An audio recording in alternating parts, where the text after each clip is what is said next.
Welcome to the Ricky Matthews Show from the Citizens Bank studio. I hope you had a great weekend here on this beautiful Monday.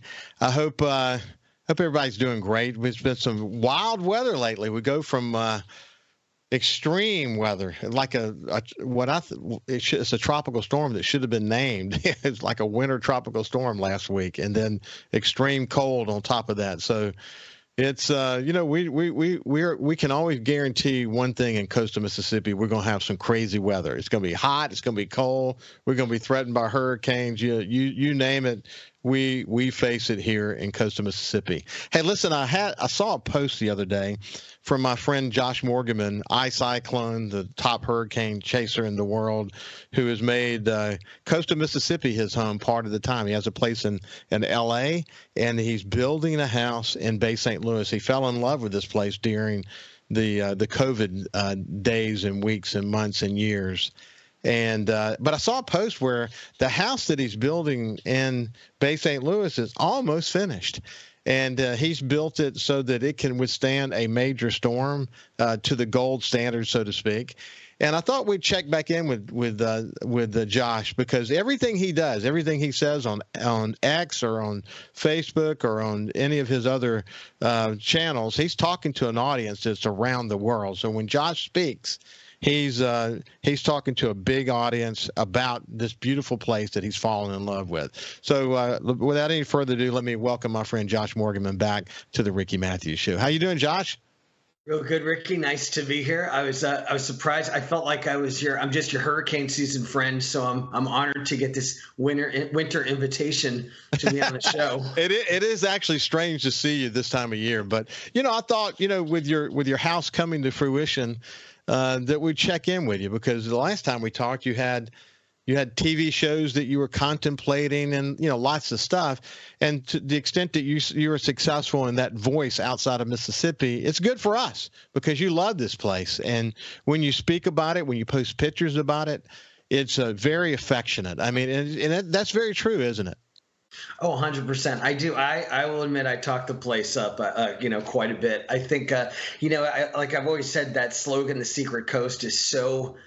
It's like whoever thought it up. It's really it's perfect, because it is. I think it's one of the coastal Mississippi is one of the best kept secrets in the United States. And in fact, selfishly, a side of me, doesn't want to blow the secret. So, I don't want too many people coming down here making it crowded.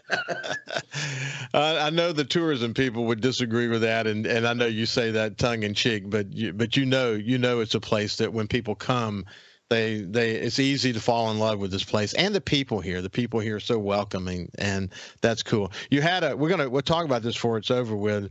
You had your first experience with Mardi Gras, and I can't wait to chat with you about going to a Mardi Gras ball and what you experienced. You're starting to immerse yourself, Josh, and it's exciting to see. Yeah, it's a fascinating subculture down here. The whole, I think I was not completely aware, as someone from, New York and California, just, I always thought of the sort of the South, or the Deep South, as kind of like this monolith. And you realize that this region, like New Orleans into coastal Mississippi into Mobile, it's definitely its own little universe. Hey, so you're actually in L.A. now, and I should remind people that you have a marketing company by the name of Semblaze, and major customers, and it's a marketing, and you can describe it here in just a second. And then you also are involved in negotiating some potential TV deals for yourself going forward. So this particular trip to LA, is it a little bit of both? Exactly. It's sort of a combo trip. Part of it is just, stuff for Semblaze, which is we call it a branding agency now, which is that we kind of help, customers, whether they're, startups or blue chip companies, just sort of brand and create and then promote, products or services or whatever it might be. But yeah, I'm also here. LA is still the sort of the heart of the, the U.S. or the world entertainment industry, really. And, I have some new potential projects, coming up. So I was here to kind of meet with some folks for some creative meetings. One thing, TV is like a tough business. And so you find, you work on shows with people, and you find people you like to work with. Okay, this director, that editor, these producers. You find people you like to work with, and then you stick with them. And those are like your people. And so I was getting together with some creative guys that I've worked with on previous projects. We're talking about sort of creating a new show, and we're just kind of getting together to brainstorm about it and how we're going to pitch it and everything else. I'm very excited about it. One thing I realized about myself is, besides chasing hurricanes, I need to have projects going on. Whether it's building the house, conceptualizing a new TV show, whatever it is. It's just I'm happiest when I have creative projects, and so I think I'm realizing that's one of the things that makes me tick. So working on the latest ones. Well, let's give people a little history about this. Was Hurricane Man your first one? Hurricane Man was my first series that I starred in. I started doing TV. I'd never done any TV up until 2013, and in fact, it never even entered my mind to be on TV. It literally was just not, it wasn't a goal. It wasn't an interest of mine. And what happened was, I was in the Philippines for Super Typhoon Haiyan, which was sort of like their Katrina, I call it. Huge Category 5, smashed this city, thousands dead. At the height of the storm, I jumped in the water to rescue folks. That got caught on video.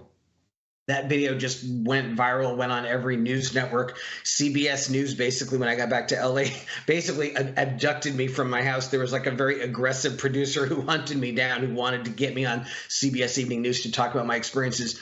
So I did that. And my mom was like, "Hey, you're pretty good on camera. You seem really natural." And that kind of started it. And I started doing, just TV shows, just appearing on stuff like Weather Gone Viral, just sort of little bit parts. And then finally, the big break was, I started really coveting, TV and trying to get like a series going. And finally, a British producer, all the way in the United Kingdom, reached out to me and just, said, "Hey, we want to, I have a concept for a show." And at first I just thought, who is this? It sounds kind of crazy. But it became a BBC series called Hurricane Man. That was the first one. Yeah, it was well received. I remember talking about in Australia, even. It was a very popular show. You just never know, do you? Yeah, life takes you on a winding road, and you just don't know, what's going to come up, what's going to happen. If you told me, when I was a teenager, you'll be having TV shows and chasing storms professionally, I just would have been like, okay, no way. And here it is. This is the weird lifestyle. To me, I've said this to you before, but to me, the thing that's interesting about this is that in your business symbols, where you've become sort of this sought after branding, you and your partner have whatever. I don't know how you do what you do, but I've seen your client list. You're sought after. You figured it out. What's interesting about that is that brand is about the emotional connection someone has with a product or thing or whatever. And so Josh has sort of refined his ability to do that. He's worked with some incredibly large customers around that, which can be very complicated. And he's used all of those skill sets to grow what was never intended to be a business. Chasing hurricanes was just a dangerous hobby, I guess you could call it. Something that you were passionate about, and then you turned it into a full-fledged business. And you used all the skills from your Symblade side to sort of pull it off. And it's interesting the way you've done that. I definitely did sort of, like you said, take my skills from one profession to sort of develop the other. And, you hit the nail on the head about brand. It is about, at the end of the day, it's that, that emotional connection. And what after 20 years of doing this, of conceptualizing brands, I could say that, frustratingly, I still haven't figured out what the formula is, like the secret equation to make a brand that's going to speak to a specific target audience, activate them, excite them. It still has this strange, it's this weird, it's like voodoo, you just don't know like how the ingredients, why they come together sometimes, why they work, and why they fail. It's kind of like hurricanes. You have some system in the Gulf. Why does one become a Category 5 and one just fizzles out? It's like brands are kind of that way too. And you just don't know. We have a pretty good batting average, but there is that kind of mysterious, like it's that creative kind of process that, to get to that end point. Yeah, brand is so important. As a former CEO, you can imagine I spent a lot of time thinking about that. So there's you want to have as much customer informed data as you can have. So research is important, but science only gets you part of the way there. It gives you some understanding, and by the way, it's only going to be as good as the questions that are asked ultimately. There's some gut. There's a lot of gut in it. There's a lot of collaboration. There's a lot of understanding exactly what the product does, et cetera. 100%. I mean, when we start working with a client, like let's say they want to, they're going to launch a product and they want us to create an identity for it. And that's our favorite kind of project. We call it like the white canvas project, where the product or service that they're developing, whatever it is, it doesn't even have a name yet. That's what we love, because we can come in and really, it's like a blank mannequin. So hey, let's pick it up there. We're at the end of this segment. This is Josh Morgerman, the hurricane chaser, who is just finishing a house in Bay St. Louis. We're going to talk about that here in just a second. But we're having a little bit more of a conversation about branding, which is what his core business is all about. When we come back, we'll continue the conversation. Welcome back to the Ricky Matthews Show from the Citizens Bank studio. And I have my friend, Mr. Cyclone himself, the hurricane man, Josh Morgerman, top hurricane chaser in the world, literally. If there were a world record for this, he would get that. He would win that. Maybe one day there will be. But when we went to break, this is odd to actually talk to Josh in the wintertime, and we'll chat a little bit about the weather and some other stuff. Building his house and Bay St. Louis, something that he's become sort of an ambassador to coastal Mississippi, frankly, as he speaks to his worldwide audience about this passion he has for this place. Ambassadors come in all forms, and Josh is now one of them for us, and we're excited about that. But when we went to break, we actually were talking a little bit about his company, Symblaze, and the work that they do. What I thought was interesting about what you said is we were just, getting to the break and had that hard stop. I thought it was interesting that some of the companies that you're working for, when they bring you into the conversation about a product or a service, they don't even have a name for it yet, which, that's where you want to start, isn't it? Because that's where you can really influence the outcome, isn't it? 100%. And it's our favorite kind of project. That said, sometimes we're brought in to do a rebrand, where there's there's an existing brand, but they need to freshen it. And that happens more and more. It used to be like traditionally you created a brand and then it was like this. It was this monument that was like not to be touched or altered in any way. It was like it had this little sacred quality. And that is not how brands are now. Even like blue chip mainstream consumer brands, you'll notice like just the most mainstream brands, like for fast food franchises, every couple of years the logo seems to like adjust or kind of streamline a little. Brands are more fluid now. So there's a lot of that going on in the brand world. The point I wanted to make before, when we sit down, I said there's no formula, but there's best practices that we apply. So when we're working with a new brand, I always say there's two things. I always say to the client, if you're going to learn anything from this process, these are the two things I want you to learn. One is that you reverse engineer the brand from the audience that you're trying to excite or activate. So you've got to really get inside their heads. What are their passions? What does that audience want? What keeps them up at night? What are their anxieties? And the brand, you should actually reverse engineer to kind of press those buttons. I know it sounds very manipulative, but that's what branding is. And the other thing is you got to understand what makes your brand different than every other brand in its space. So if I'm in the grocery store and I'm looking at 30 brands of laundry detergent in front of me, why am I going to pick that one? And you've got to understand that. If you don't understand what your point of differentiation is, don't even bother. Hey, what's interesting? I said this a lot in my career when talking to businesses. They may have a product that they're excited about, but 5 years from now, they actually may have another product that they're excited about. Another product could be an iteration of the current product, or maybe the current product doesn't even exist anymore, and they got a different product. Same true if you're in the services business. Companies are constantly evolving. In fact, the moment you as a business think you have arrived is the moment you start to go backwards. That's just the way it works. It's a constant journey of refreshing and whatever. And what I say to these businesses when I'm talking to them specifically about marketing is that they may see themselves as being in that product business or that service business, but in fact, if they really are serious about success, they're actually in the marketing business. Their ability to apply marketing principles and to sell their products is the key to their success. And if they get great at it, then they can bring in more products and more services and build their company. But at the end of the day, at the core, they're in the marketing business. And I bet you say that a lot too, don't you? Oh yeah, 100%. I mean, and you see it when you work with some clients that some are just going to be better and more passionate ambassadors for their brands than others. When we work with clients, we hope that they have that fire, that they're excited about what they're creating, but also, again, that they understand that they know how to tell the story. Part of what we do, people think of branding as, oh, okay, I'm hiring a company to create a logo. The logo is one very small part of it. The bigger thing is creating the kind of, we call it, I don't want to over-intellectualize it, but what we call the brand narrative, which is, okay, helping the client understand how to tell their story in a compelling, concise way that stands out, again, that differentiates. Yeah, so interesting to hear more about what you do in your, I used to say in your real life, but your real life actually is two businesses that are coexisting. One is your hurricane chasing world that has TV shows and social media and products attached to it, and the other is Symblase. It's an interesting sort of dichotomy, isn't it?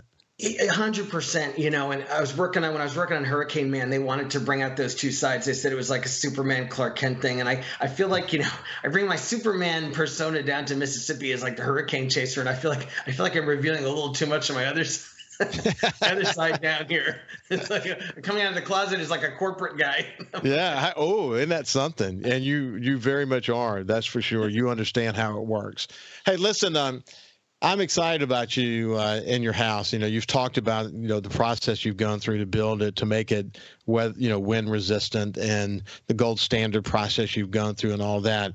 But now you're actually posting pictures of completed rooms. You haven't put your furniture in yet, but you've got it's painted, and it's to really come together. It's been a fun project to watch, but you got to be excited about coming to completion.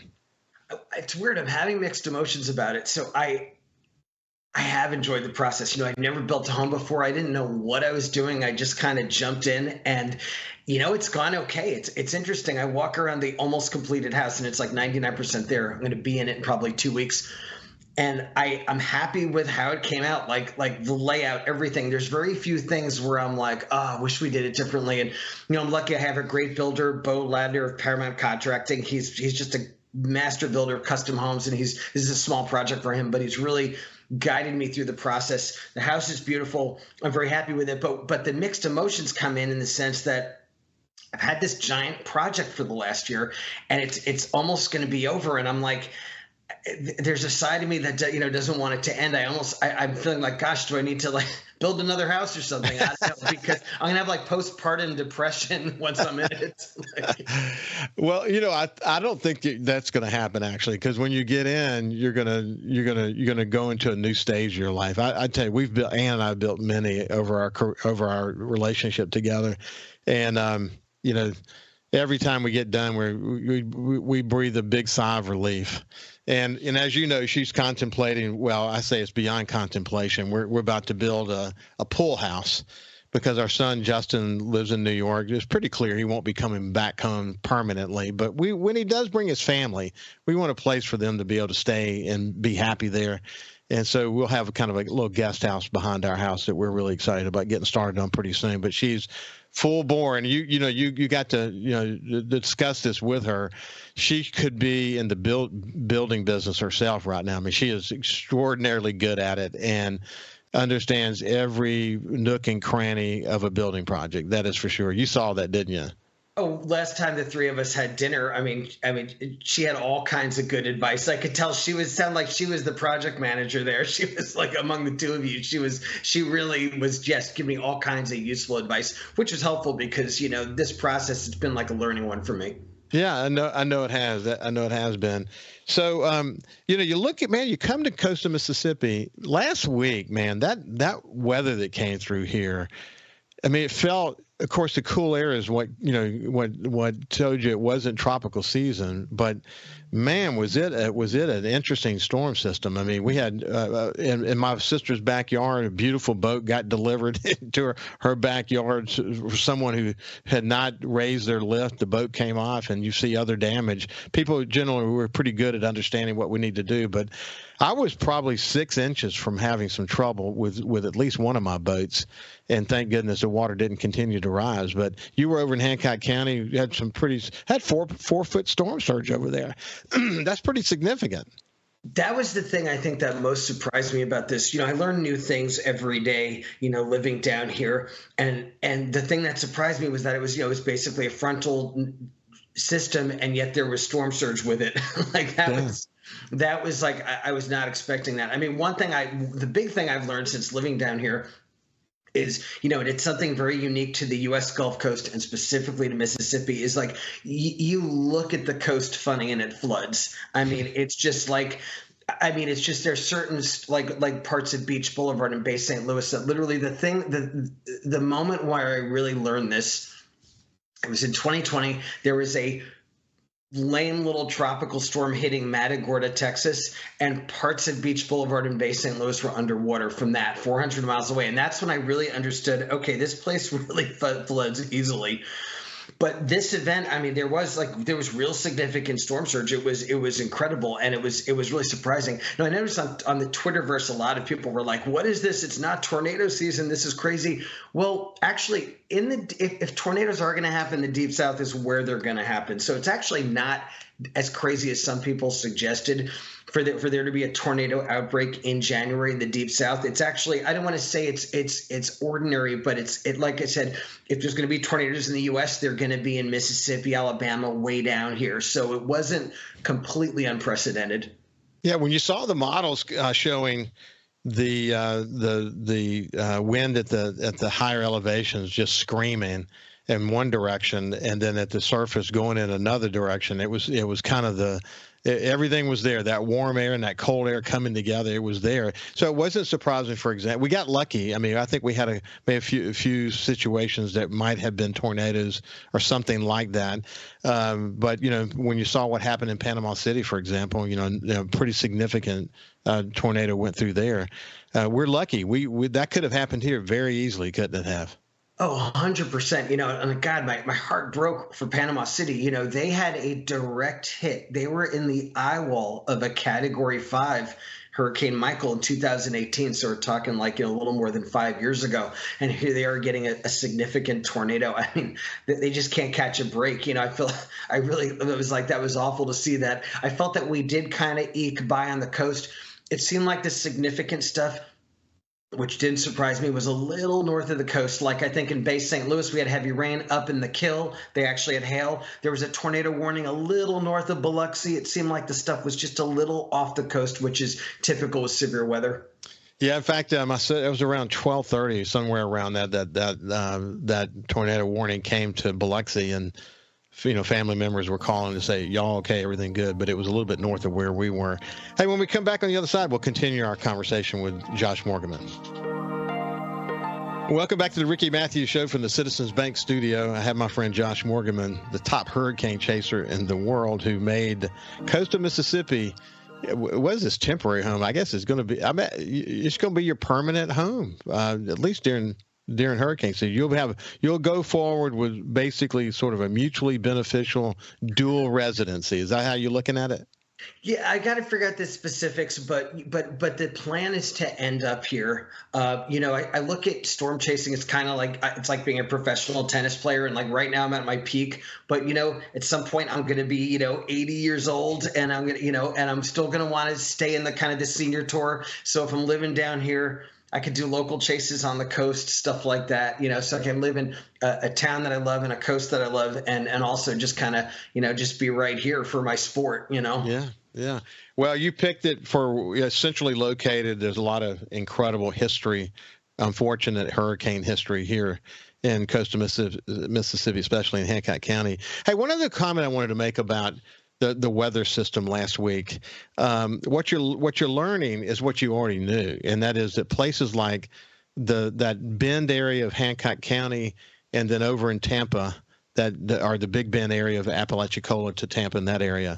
They are hurricane surge magnets because of because first of all, there's nowhere for the water to go, and the water is incredibly shallow. So as that water builds up off coast, it really doesn't have any place to go.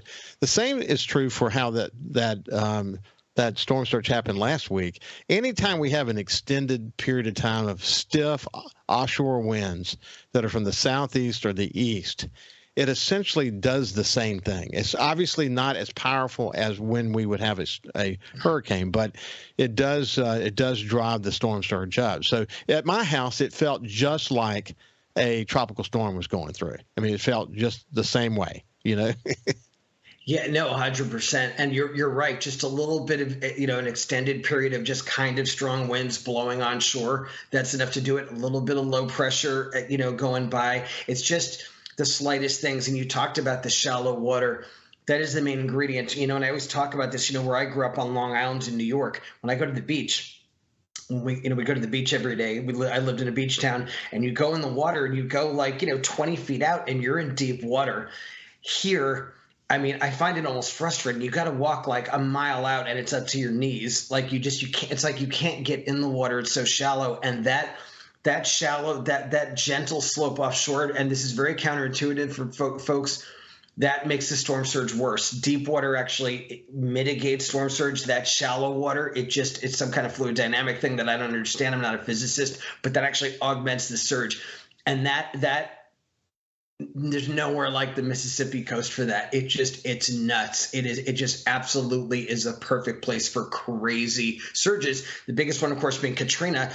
As far as I know, a storm surge expert told me the biggest in Mississippi, the biggest storm surge on record in the Western Hemisphere.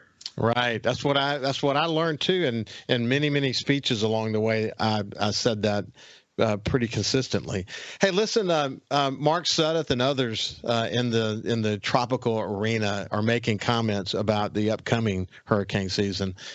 We had an El Nino year, and everything that you would have expected an El Nino year has happened, including this winter and what we're experiencing now. But a lot of the prognosticators are looking ahead into the next hurricane season, and they don't necessarily like what they see. What do you see when you look at your sources?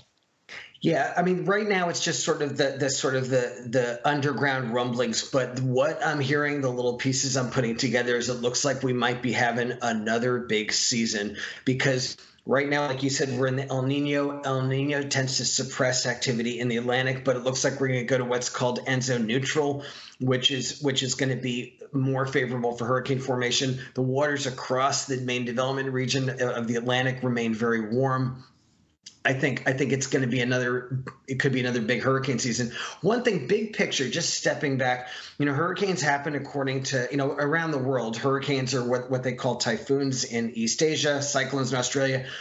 They tend to have these, multi-decade phases, like long phases. So you'll have whole decades or even periods of 20 or 30 years where certain patterns get entrenched.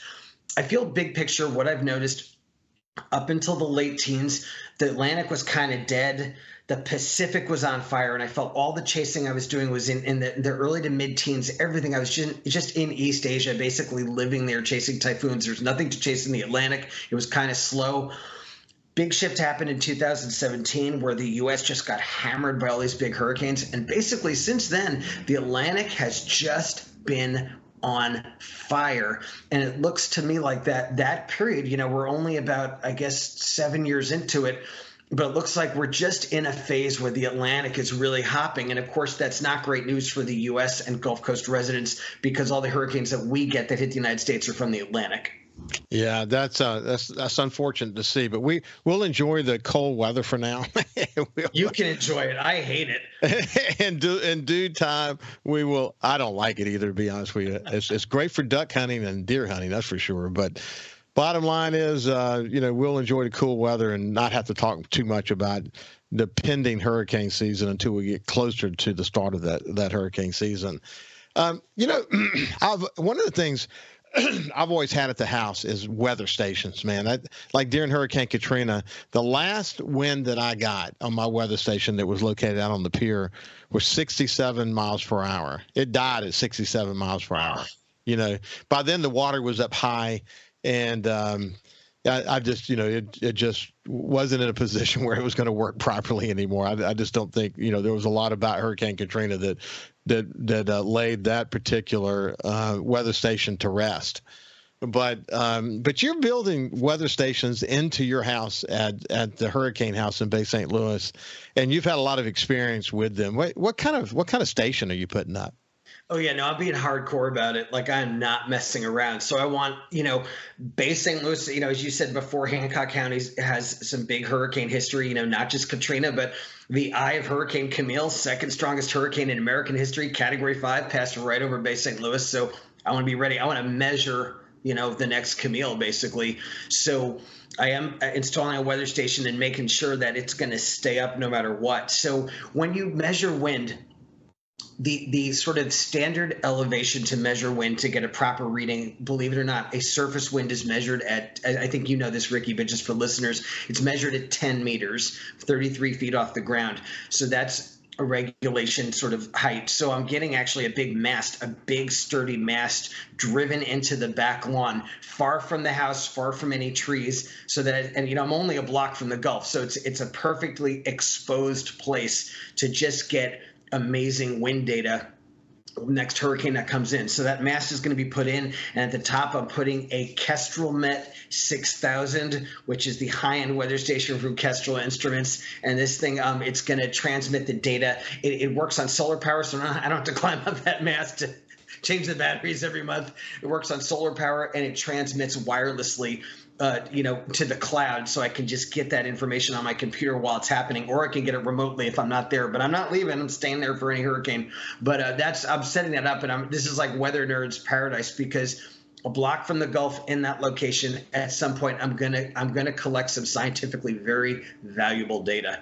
In fact, you'll end up being sort of an official station for doing that, because, as you well know, part of the issue with data from hurricanes is there aren't enough recording stations. So as a result, I think people draw conclusions that storm may not have been as strong, but the bottom line was that they just didn't have, verifiable data coming from where, like, say, for example, the eye wall went through.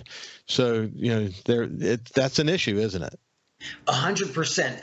A hurricane is really big, but like when they say a hurricane has winds of 150 miles an hour, what that means is that's the maximum wind anywhere in the system. And that band of maximum winds usually covers a very small area. So the chance of that very small band, let's say it's a mile or two wide, passing over an official properly calibrated weather station is very low. So it almost never happens that winds on the coast are recorded that equal what the official intensity is. It almost never happens, because that band of maximum winds doesn't perfectly pass right over station. So the more stations, the better. The higher the chance that we're going to get some representative readings that really tell you how strong it was. Hey, just a quick comment. My weather station during Hurricane Katrina was at about 30 feet, so it wasn't quite to the 33 feet.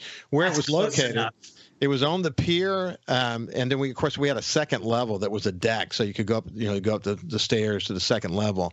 It was at approximately 20 feet there, and then above that, we put a 10-foot pole in, and then it was mounted on the top of that 10-foot pole. So there were a lot of layers, before you got there. Of course, during Hurricane Katrina, the entire deck was washed away, and it was at 20 feet. So it's just one of those things. Having been at your house, it always amazes me just that the water got up there. But actually, 30 feet, the Hurricane Center would consider that close enough. 3 feet is just that's actually you had a good setup there with good exposure. It was. I thought we were going to be ready to roll, not realizing that storm surge was going to be the thing to take it all out before it was all over. There wasn't a trace of any of that when the storm was over.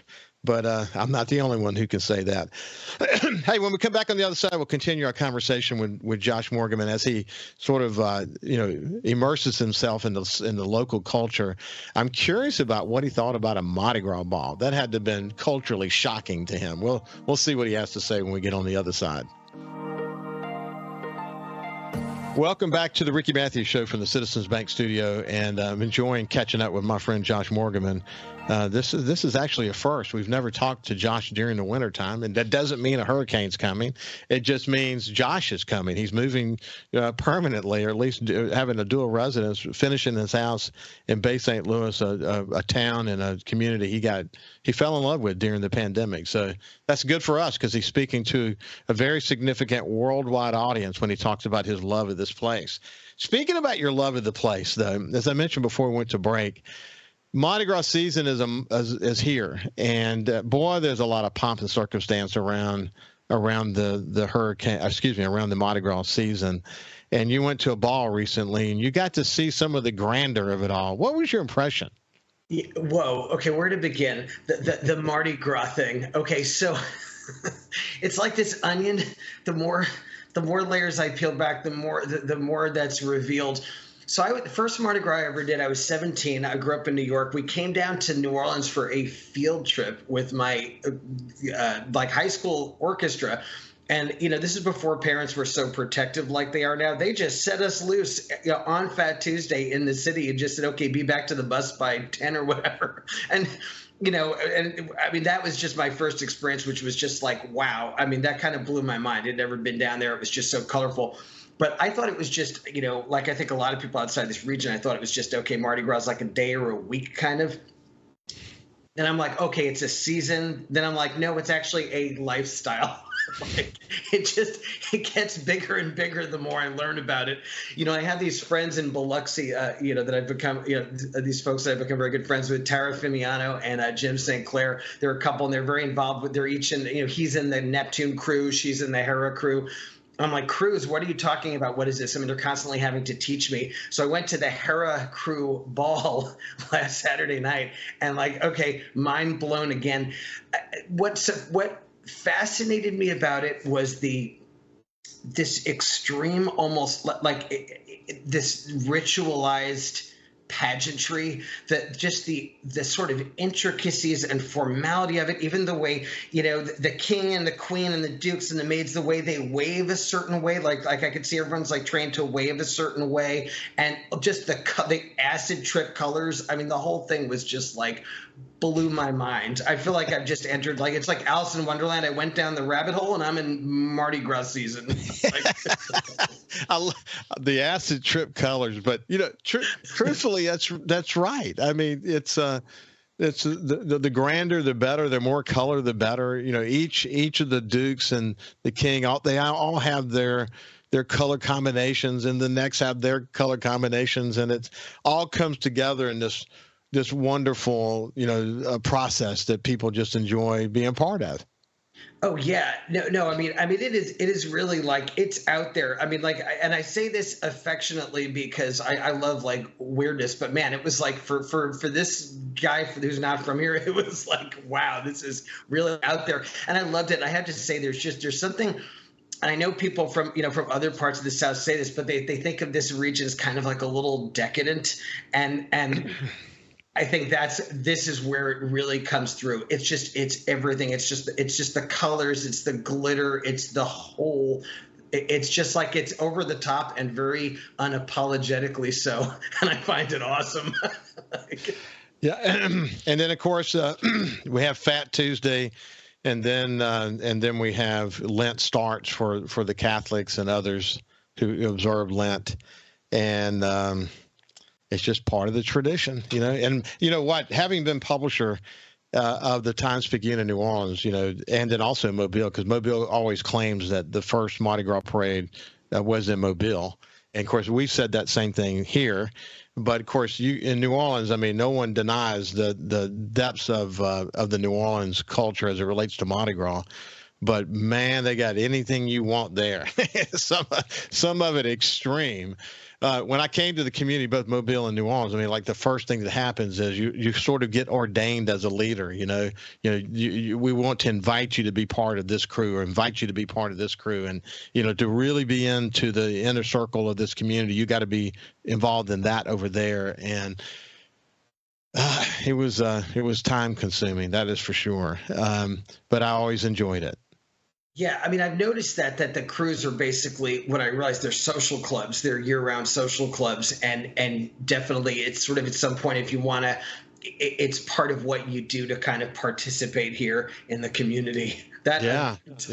And listen, I won't mention any numbers on the air, but having been involved for a long time, to be king, for example, or the Mississippi Gulf Coast Carnival Association parade, and that what we call the Big Mardi Gras, it's extremely expensive.